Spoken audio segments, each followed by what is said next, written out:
नमस्कार साथियों, मैं योगेश जोशी और हम आरपीएससी असिस्टेंट प्रोफेसर एग्जाम 2023 के लिए तीसरा पेपर पढ़ रहे थे।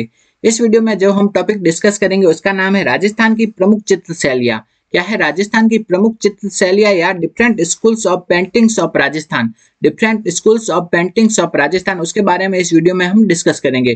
तो शुरू करते हैं। सबसे पहले हम देखते हैं राजस्थानी चित्रकला का पहला वैज्ञानिक विभाजन किसने दिया था। तो राजस्थान की चित्रकला का जो पहला वैज्ञानिक विभाजन दिया था वो दिया था आनंद कुमार स्वामी ने। किन्होंने? आनंद कुमार स्वामी ने राजस्थानी चित्रकला का पहला वैज्ञानिक विभाजन दिया था। आनंद कुमार स्वामी ने अपनी पुस्तक राजपूत पेंटिंग्स के अंदर राजस्थानी चित्रकला का पहला वैज्ञानिक विभाजन दिया। तो राजस्थानी चित्रकला का पहला वैज्ञानिक विभाजन किसने दिया था? वो है आनंद कुमार स्वामी। उन्होंने अपनी पुस्तक राजपूत पेंटिंग्स के अंदर दिया था। नेक्स्ट हम देखते हैं राजस्थानी चित्रकला की प्रमुख शैलियां। तो राजस्थानी चित्रकला की जो प्रमुख शैलियां कौन कौन सी है? तो राजस्थान की चित्रकला को मेनली 4 शैलियों में बांटा गया है। कौन सी 4 शैलियों में बांटा गया है? कौन कौन सी शैलियां है? पहली मेवाड़ शैली, दूसरी है मारवाड़ शैली, तीसरी है हाड़ौती शैली और चौथी है ढूंढाड़ शैली। तो राजस्थानी चित्रकला को मेनली 4 शैलियों में बांटा गया है। वो कौन कौन सी है? मेवाड़, मारवाड़, हाड़ौती और ढूंढाड़ शैली में। तो मेवाड़ शैली के अंतर्गत कौन कौन सी शैली आती है? उदयपुर शैली, नाथद्वारा शैली और देवगढ़ शैली। उदयपुर, नाथद्वारा और देवगढ़ ये शैलियां किसमें आती है? मेवाड़ शैली में। दूसरी देखते हैं मारवाड़ शैली में कौन कौन सी आती है? जोधपुर, बीकानेर, किशनगढ़ और अजमेर। कौन कौन सी आती है? जोधपुर, बीकानेर, किशनगढ़ और अजमेर ये शैलियां किसमें आती है? मारवाड़ शैली में। नेक्स्ट देखते हैं हाड़ौती शैली। हाड़ौती शैली में कौन आती है? कोटा, बूंदी और झालावाड़ शैलियां। कौन सी? कोटा, बूंदी और झालावाड़ आती है हाड़ौती शैली में। नेक्स्ट हम देखते हैं ढूंढाड़ शैली। ढूंढाड़ शैली में कौन आती है? जयपुर, अलवर, उनियारा और शेखावटी। तो ढूंढाड़ शैली में कौन आती है? जयपुर, अलवर, उनियारा और शेखावटी ये सभी शैलियां किसमें आती है? ढूंढाड़ शैली में। सबसे पहले हम चालू करते हैं कौन सी? मेवाड़ चित्र शैली। तो मेवाड़ चित्र शैली को चालू करते हैं।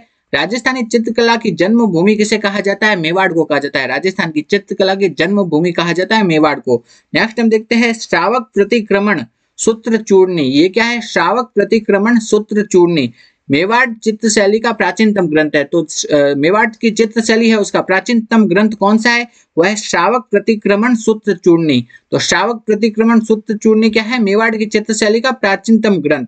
श्रावक प्रतिक्रमण सूत्र चूर्णी का जो निर्माण है वो कब हुआ? वो हुआ महाराणा तेज सिंह के शासन में। तो श्रावक प्रतिक्रमण सूत्र चूर्णी का निर्माण हुआ महाराणा तेज सिंह के शासन में। नेक्स्ट हम देखते हैं उदयपुर शैली। उदयपुर शैली चावंड शैली है। चावंड शैली का जो प्रारंभ हुआ था वो कब हुआ था? महाराणा प्रताप के समय में। तो चावंड शैली का प्रारंभ तो कब हुआ? महाराणा प्रताप के समय में। लेकिन इसका जो सर्वाधिक विकास हुआ वो हुआ अमर सिंह प्रथम के शासनकाल में। तो चावंड शैली का जो विकास तो हुआ मतलब प्रारंभ तो हुआ तो राणा प्रताप के समय में। कब हुआ? राणा प्रताप के समय में। और जबकि जो इसका सर्वाधिक विकास हुआ वो हुआ अमर सिंह प्रथम के समय में। तो चावंड शैली का जो प्रारंभ हुआ वो महाराणा प्रताप के समय में और इसका सर्वाधिक विकास हुआ अमर सिंह प्रथम के समय में। नेक्स्ट हम देखते हैं चावंड शैली के जो प्रमुख चित्रकार कौन थे? वो थे निसारदीन। तो चावंड शैली के प्रमुख चित्रकार थे निसारदीन। निसारदीन ने किसकी रचना की? रागमाला की। तो रागमाला की रचना किसने की थी? निसारदीन ने। और वो चावंड शैली के प्रमुख चित्रकार थे। तो निसारदीन ने रागमाला की जो रचना की थी वो किसके शासन में की थी? अमर सिंह प्रथम के शासन में। तो निसारदीन ने रागमाला की रचना की थी अमर सिंह प्रथम के शासन में। तो ये तो क्या हो गए? अमर सिंह प्रथम के शासन में की थी निसारदीन ने रागमाला की रचना। नेक्स्ट हम देखते हैं महाराणा जगत सिंह। महाराणा जगत सिंह के शासनकाल को क्या कहा जाता है? लघु चित्रों का स्वर्ण युग कहा जाता है। तो मेवाड़ में जो महाराणा जगत सिंह थे उनका जो शासनकाल क्या कहलाता है? लघु चित्रों का स्वर्ण युग कहलाता है। तो महाराणा जगत सिंह का शासनकाल लघु चित्रों का स्वर्ण युग कहलाता है। नेक्स्ट हम देखते हैं महाराणा जगत सिंह है उसके शासनकाल में एक चित्रकार थे उनका नाम क्या था? साहिबदीन। क्या था? साहिबदीन। साहिबदीन चित्रकार ने गीत गोविंद और रसिक प्रिया जैसे चित्र बनाए। ठीक है, तो साहिबदीन चित्रकार थे, उन्होंने गीत गोविंद और रसिक प्रिया के चित्र बनाए थे। तो साहिबदीन जो थे चित्रकार उन्होंने कौन कौन से चित्र बनाए? पहले तो है गीत गोविंद और दूसरे रसिक प्रिया। तो गीत गोविंद और रसिक प्रिया किस चित्र शैली से संबंधित है? ये है मेवाड़ की चित्र शैली से। और इसका निर्माण किसने किया था? साहिबदीन ने किया था। नेक्स्ट हम देखते हैं महाराणा जगत सिंह है उन्होंने अपने राजमहल में चितेरौरी ओवेरी। क्या है? चितेरौरी ओवेरी नामक एक चित्रशाला का निर्माण करवाया था। तो महाराणा जगत सिंह ने अपने राजमहल में चितेरौरी ओवेरी नामक एक चित्रशाला का निर्माण कराया था। इसे वर्तमान में क्या कहा जाता है? तस्वीरों और कारखानों। इसे वर्तमान में क्या कहा जाता है? तस्वीरों और कारखानों। तो ये क्या हो गया? महाराणा जगत सिंह। तो महाराणा जगत सिंह इनके बारे में एक बार वापिस देख लेते हैं क्या है। तो महाराणा जगत सिंह है, उसे उनके शासनकाल को क्या कहा जाता है? लघु चित्रों का स्वर्ण युग कहा जाता है। महाराणा जगत सिंह के शासनकाल में साहिबदीन चित्रकार थे, उन्होंने गीत गोविंद और रसिक प्रिया नामक चित्रों की रचना की थी। और नेक्स्ट है कि महाराणा जगत सिंह ने अपने राजमहल में क्या है, चित्तौरी ओवेरी नामक एक चित्रशाला का निर्माण करवाया, जिसे वर्तमान में क्या कहा जाता है? तस्वीरों कारखानों कहा जाता है। तो अभी हमने मेवाड़ की चित्र शैली में दो चित्रकार देखे, कौन कौन से देखे? एक तो क्या देखे? साहिबदीन, क्या है? साहिबदीन, एक तो है साहिबदीन और दूसरे है निसारदीन, क्या है? निसारदीन। तो मेवाड़ की चित्रशैली में ना दो चित्रकार देखे, एक तो है साहिबदीन और दूसरे निसारदीन। तो ये प्रश्न पूछा जाता है कि है ना, ये किस चित्रशैली से संबंधित है? मेवाड़ से, मारवाड़ से, या फिर उन चित्रशैली से संबंधित ढूंढाड़ से, ऐसे पूछा जाता है। ठीक है, तो इसको याद कैसे करेंगे? इनके शब्द में क्या आ रहा है? दिन आ रहा है, दोनों में क्या आ रहा है? दिन। और दिन को पर्यायवाची क्या है? वार। और मेवाड़ में क्या आ रहा है? वाड़ आ रहा है। ठीक है, तो वाड़ से मिलता जुलता क्या है? वार। तो साहिबदीन या निसारदीन, इन दोनों के नाम में क्या आ रहा है? दिन। तो ऐसे याद करेंगे, तो दिन का मतलब वार, तो और मेवाड़ में भी क्या आ रहा है? वाड़ आ रहा है। ठीक है, इस हिसाब से याद कर सकते हैं। तो साहिबदीन और निसारदीन दोनों किस चित्रशैली के चित्रकार थे? वो है मेवाड़ के। नेक्स्ट हम देखते हैं नाथद्वारा चित्रशैली। नाथद्वारा चित्रशैली में किसका चित्रांकन किया जाता है? पिछवाइयों का। तो पिछवाइयों के लिए प्रसिद्ध चित्रशैली कौन सी है? वो है नाथद्वारा चित्रशैली। नेक्स्ट हम देखते हैं पिछवाई चित्रण का मुख्य विषय क्या है? तो पिछवाई चित्रण का मुख्य विषय है श्री कृष्ण की लीलाओं पर आधारित होती है। पिछवाई किस पर आधारित होती है? श्री कृष्ण की लीलाओं पर आधारित होती है। नेक्स्ट हम देखते हैं पिछवाई चित्रकला के या नाथद्वारा चित्रशैली के जो प्रमुख चित्रकार है वो कौन है? वो है रामचंद्र घासीराम, कमला और इलायची। तो ये कमला और इलायची याद रखना है। कमला और इलायची ये दोनों महिला चित्रकार है और ये किस चित्रशैली से संबंधित है? ये है नाथद्वारा की चित्रशैली से संबंधित है। तो कमला और इलायची किस चित्रशैली से संबंधित है? नाथद्वारा चित्रशैली से। और नाथद्वारा चित्रशैली में किसका चित्रांकन किया जाता है? पिछवाइयों का। पिछवाइयां किस पर आधारित है? श्री कृष्ण की लीला पर। नेक्स्ट हम देखते हैं देवगढ़ शैली। कौन सी? देवगढ़ शैली। देवगढ़ शैली की जो प्रमुख चित्रकार कौन है? वो है कंवला, चोखा और बैजनाथ। तो देवगढ़ चित्रशैली की प्रमुख चित्रकार है कंवला, चोखा और बैजनाथ। नेक्स्ट हम देखते हैं हाड़ौती शैली। हाड़ौती शैली में कौन कौन सी शैलियां आती है? कोटा, बूंदी और झालावाड़ की शैलियां हाड़ौती शैली में आती है। कोटा, बूंदी और झालावाड़ की शैलियां आती है। तो इसको देखते हैं।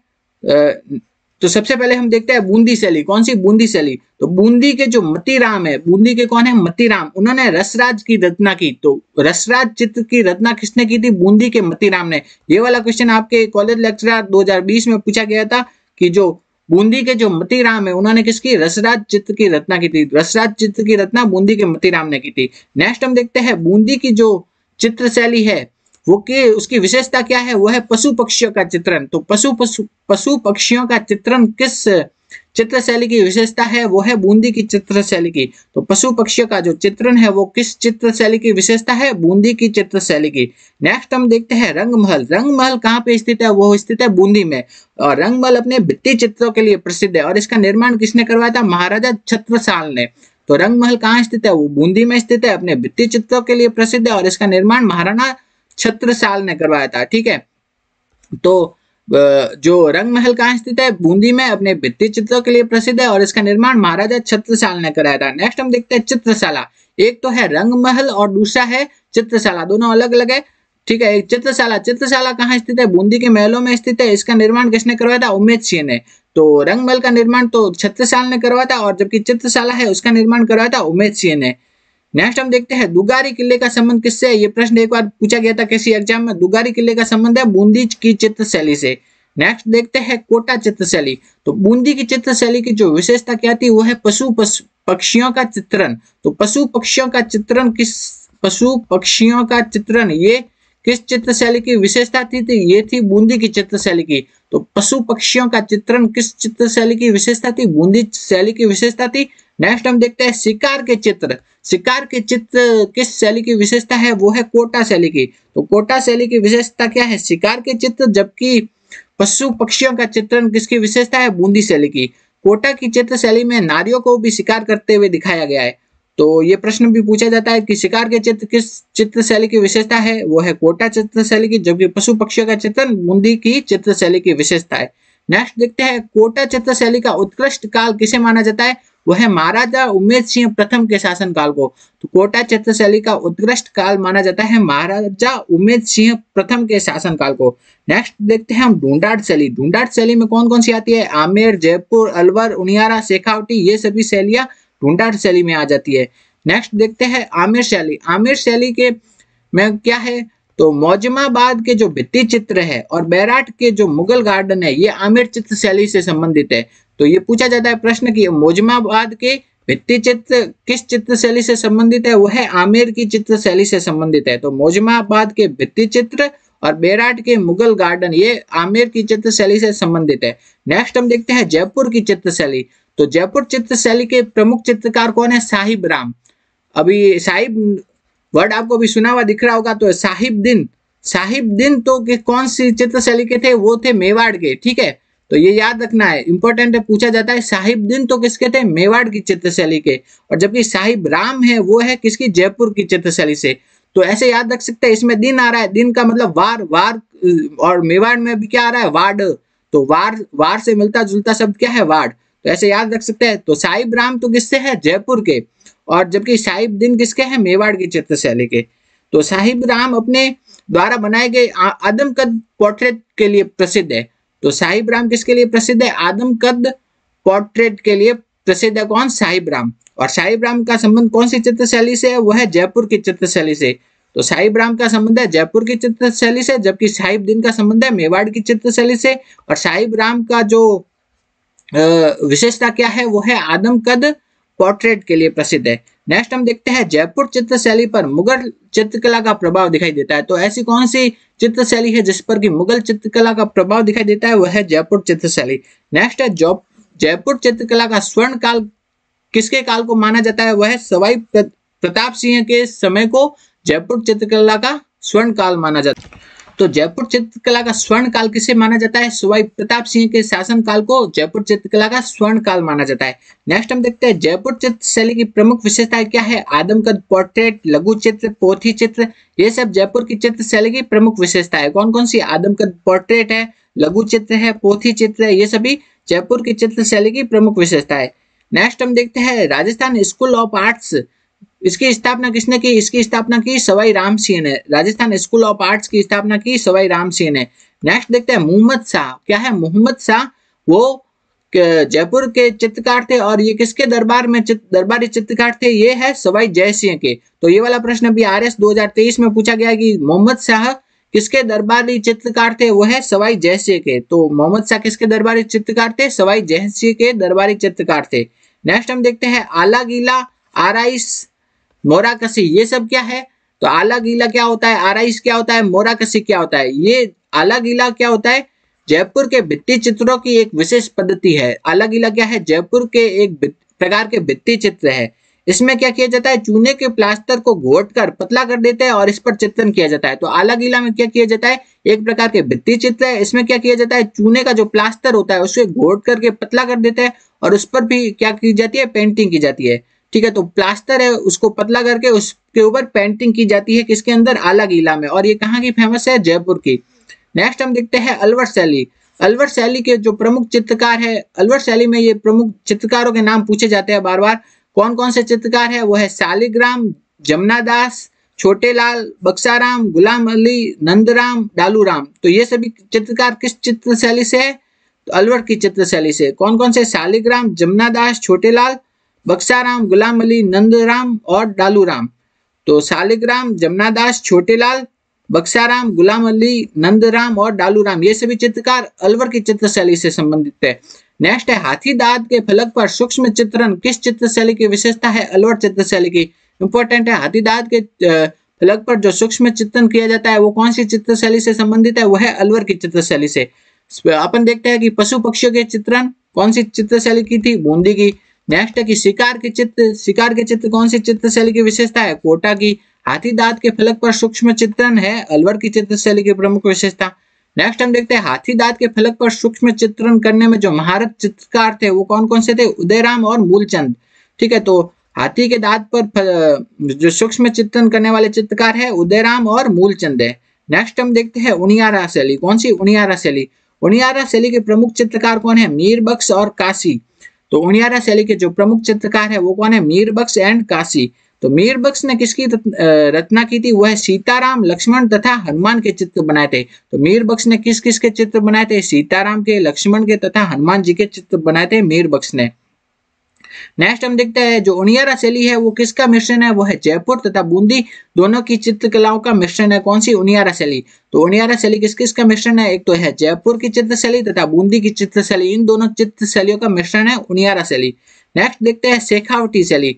तो शेखावटी की हवेलियां अपनी भित्ति चित्रों के लिए प्रसिद्ध है। तो भित्ति चित्रों के लिए देखो, एक तो है बूंदी के जो रंगमहल है वो भी अपने भित्ति चित्रों के लिए प्रसिद्ध है, और शेखावटी की हवेलियां है वो भी अपने भित्ति चित्रों के लिए प्रसिद्ध है। तो शेखावटी की हवेलियां है किसके लिए प्रसिद्ध है? अपने भित्ति चित्रों के लिए प्रसिद्ध है। तो भित्ति चित्रों के कारण शेखावटी को क्या कहा जाता है? Open art gallery. क्या भी कहा जाता है? ओपन आर्ट गैलरी कहा जाता है शेखावटी को। क्यों? क्योंकि उसमें भित्ति चित्र है, इस कारण। नेक्स्ट है मारवाड़ शैली। तो पंचतंत्र है, पंचतंत्र वो किस चित्र शैली से संबंधित है? वो है मारवाड़ की चित्र शैली से। तो पंचतंत्र चित्र है वो किस चित्र शैली से संबंधित है? मारवाड़ की चित्र शैली से। तो मारवाड़ की चित्र शैली में कौन कौन सी आ जाती है? जोधपुर, बीकानेर, किशनगढ़ और अजमेर, ये सभी चित्र शैलियां किस में आ जाती है? मारवाड़ की चित्र शैली में। सबसे पहले हम देखते हैं जोधपुर शैली। जोधपुर शैली में क्या है? जो चौखेलाव महल, चौखेलाव महल का संबंध किस चित्र शैली से है? जोधपुर चित्र शैली से। चौखेलाव महल का संबंध है जोधपुर चित्र शैली से। नेक्स्ट हम देखते हैं चौखेलाव महलों की चित्रकारी किसके समय में हुई थी? तो चौखेलाव के महलों में चित्रकारी हुई थी मालदेव के समय में। किसके? मालदेव के समय में। नेक्स्ट देखते हैं रागमाला चित्रावली। क्या है? रागमाला चित्रावली। रागमाला चित्रावली का जो चित्रांकन किया था वो किसने किया था? वीर जी ने। किसने किया था? वीर जी नामक एक चित्रकार ने किया था रागमाला चित्रावली का चित्रांकन। तो रागमाला चित्रावली का चित्रांकन किसने किया था? वीर जी नामक एक चित्रकार ने किया था। देखो दो शब्द है, एक तो रागमाला चित्रावली है और दूसरा है रागमाला, दो है। तो रागमाला तो कौन सी चित्र शैली से संबंधित था? वो था मेवाड़ की चित्र शैली से, अभी हमने पढ़ा था। और इसमें इसका चित्र किसने बनाया था? ये बनाया था निसारदीन ने। किसने? निसारदीन ने बनाया था रागमाला का चित्र। और जबकि रागमाला चित्रावली है इसका चित्रांकन किया था वीर जी चित्रकार ने किया था, और ये मारवाड़ की चित्र शैली या जोधपुर की चित्र शैली से संबंधित है। नेक्स्ट हम देखते हैं पाली के जो वीर पुरुष विठल दास चंपावत पर आधारित है। तो ये रागमाला चित्रावली किस पर आधारित है? ये पाली के विठल दास चंपावत पर आधारित है। और रागमाला चित्रावली का संबंध किससे है? जोधपुर चित्र शैली से, जबकि रागमाला का संबंध है मेवाड़ से। नेक्स्ट हम देखते हैं जोधपुर चित्र शैली में क्या है? लाल पीले रंगों की प्रधानता है। तो लाल पीले रंगों की प्रधानता है जोधपुर की चित्र शैली में।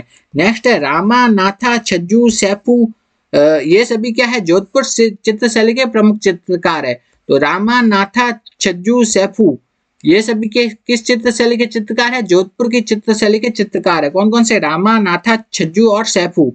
तो ये सभी है जोधपुर की चित्र शैली के प्रमुख चित्रकार है। नेक्स्ट हम देखते हैं बीकानेर शैली। बीकानेर की शैली को मुख्यतः कितने? दो परिवारों का योगदान है। बीकानेर की चित्र शैली में मुख्यतः कितने? दो परिवारों का योगदान है। पहला परिवार तो कौन सा है? मथेरण परिवार। पहला परिवार है मथेरण परिवार और दूसरा परिवार है उस्ता परिवार। ठीक है, तो बीकानेर की चित्र शैली में दो परिवारों का योगदान है। पहला है मथेरण परिवार और दूसरा है उस्ता परिवार।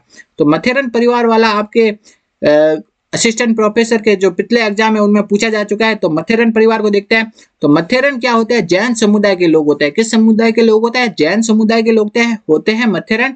और ये अपने आप को क्या भी कहते हैं? महात्मा भी कहते हैं। तो मथेरण क्या होते हैं? जैन समुदाय के लोग होते हैं, इन्हें महात्मा भी कहा जाता है।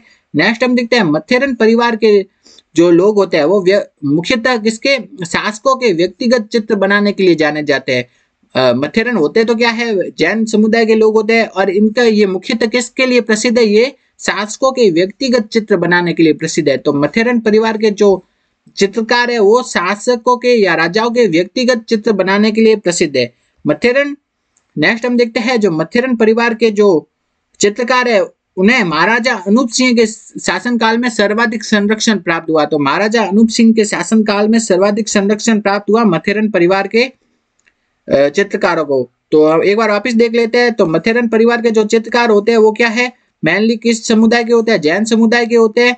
और इन्हें किसके लिए ये प्रसिद्ध है? यह शासकों के व्यक्तिगत चित्र बनाने के लिए प्रसिद्ध है। और इनका सर्वाधिक संरक्षण किनके शासनकाल में हुआ? वो है महाराजा अनूप सिंह के शासनकाल में।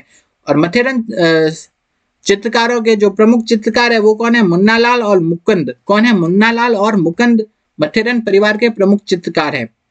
दूसरा परिवार कौन सा है? उस्ता परिवार। दो परिवार देखे थे बीकानेर की चित्र शैली में, एक तो मथेरण परिवार और दूसरा उस्ता परिवार। तो दूसरा देखते हैं उस्ता परिवार। उस्ता परिवार है, उस्ता परिवार वो होता है, वो क्या है, मुगल शैली के चित्र बनाने में कुशल था। ठीक है, उस्ता परिवार किस शैली के चित्र बनाने में कुशल था? मुगल शैली के चित्र बनाने में कुशल था। नेक्स्ट हम देखते हैं उस्ता परिवार ने उस्ता कला को विकसित किया था। तो अभी हम देखते हैं उस्ता कला पढ़ते हैं हस्तशिल्प के अंदर, हैंडीक्राफ्ट के अंदर। उस उस्ता कला को विकसित किसने किया था?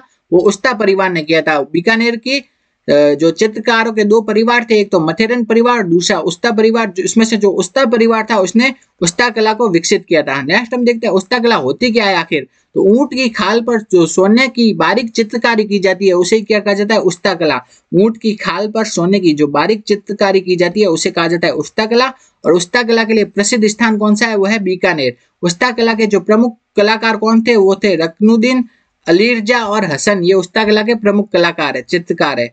तो ये दो परिवार हो गए। ये दो परिवार किसमें है? बीकानेर की चित्रशैली में। बीकानेर की चित्रशैली के बाद में हम देखते हैं किशनगढ़ की चित्रशैली। तो किशनगढ़ की चित्रशैली को हम देखते हैं।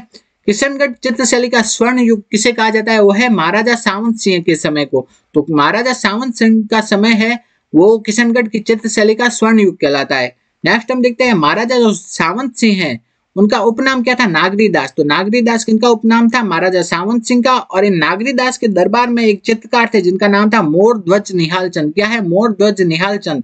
और इन मोर ध्वज निहाल चंद ने बनी ठनी चित्र बनाया था। तो बनी ठनी चित्र किसने बनाया था? मोर ध्वज निहाल चंद ने। वो नागरी दास या सावंत सिंह के दरबार में दरबारी चित्रकार थे। और ये चित्र किस चित्र शैली से संबंधित है? ये चित्र संबंधित है किशनगढ़ की चित्र शैली से संबंधित है। तो बनी ठनी चित्र बनाया मोर ध्वज निहाल चंद ने, जो कि नागरी दास या सावंत सिंह के दरबार में दरबारी चित्रकार थे। और यह चित्र किशनगढ़ चित्र शैली से संबंधित है। और बनी ठनी को क्या भी कहा जाता है? भारत की मोनालिसा। नेक्स्ट हम देखते हैं बनी ठनी चित्र पर 1973 में भारत सरकार ने क्या डाक टिकट जारी किया था। तो 1973 में इस पर डाक टिकट भी जारी हो चुका है। तो नानक राम चित्रकार है वो किस चित्रशैली से संबंधित है? किशनगढ़ चित्रशैली से। ये इंपॉर्टेंट है बहुत। तो नानक राम का पूछा जाता है बार बार कि ये किस चित्रशैली से संबंधित है? ये है किशनगढ़ की चित्रशैली से संबंधित है नानक राम। नेक्स्ट हम देखते हैं अजमेर की चित्रशैली। तो राजा बाबूजी का जो चित्र है वो किसने बनाया था? जूनिया के चांद ने बनाया था। ठीक है, तो राजा बाबूजी का चित्र किस चित्रशैली से संबंधित है? अजमेर की चित्रशैली से। और ये बनाया था जूनिया के चांद ने बनाया था। नेक्स्ट हम देखते हैं ये अजमेर चित्रशैली का है। नेक्स्ट है पारदर्शी वेशभूषा किस चित्रशैली की विशेषता है? वह है नागौर शैली की। पारदर्शी वेशभूषा किस चित्रशैली की विशेषता है? नागौर चित्रशैली की विशेषता है। तो सबसे पहले देखते हैं पशु पक्षियों की चित्रण किसकी है? बूंदी की। नेक्स्ट है कि शिकार की चित्र किसकी थी? वो थी कोटा की। तीसरा हम देखते हैं जो हाथी दांत पर सूक्ष्म चित्रण किसकी थी? वो थी अलवर की। नेक्स्ट है कि पारदर्शी वेशभूषा किसकी है? नागौर की। और नेक्स्ट देखते हैं किस चित्रशैली में वृद्धावस्था के चित्रों को कुशलता से दिखाया जाता है? वो भी नागौर की चित्रशैली में। अगला हम देखते हैं मूमल का चित्र। मूमल का चित्र किस चित्रशैली से संबंधित है? वो है जैसलमेर की चित्रशैली से। नेक्स्ट देखते हैं राजस्थान के सर्वाधिक प्राचीन चित्रित ग्रंथ कौन से हैं? तो राजस्थान के जो सबसे प्राचीन चित्रित ग्रंथ है वो है ओध निरुक्ति वृत्ति। क्या है? पहला तो क्या है? ओध निरुक्ति वृत्ति। और दूसरा है 10 वैकालिका सूत्र चूर्णी। तो राजस्थान के सबसे प्राचीन चित्रित ग्रंथ है ओध निरुक्ति वृत्ति और 10 वैकालिका सूत्र चूर्णी। ये दोनों जैसलमेर के भंडार में मिले हैं। तो राजस्थान के सबसे प्राचीन जो चित्रित ग्रंथ कौन कौन से है? पहला तो है ओध निरुक्ति वृत्ति और दूसरा है 10 वैकालिका सूत्र चूर्णी। ये दोनों जैसलमेर के भंडार में मिले हैं।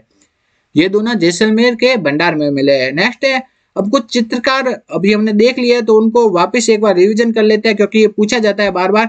कुछ चित्रकार है उनके बारे में देखते हैं। एक है साहिबदीन और दूसरा है निसारदीन। साहिबदीन और निसारदीन किस चित्रशैली से संबंधित थे? वो है मेवाड़ की चित्रशैली से। किसकी? मेवाड़ की चित्रशैली ऐसे पूछा जाता है।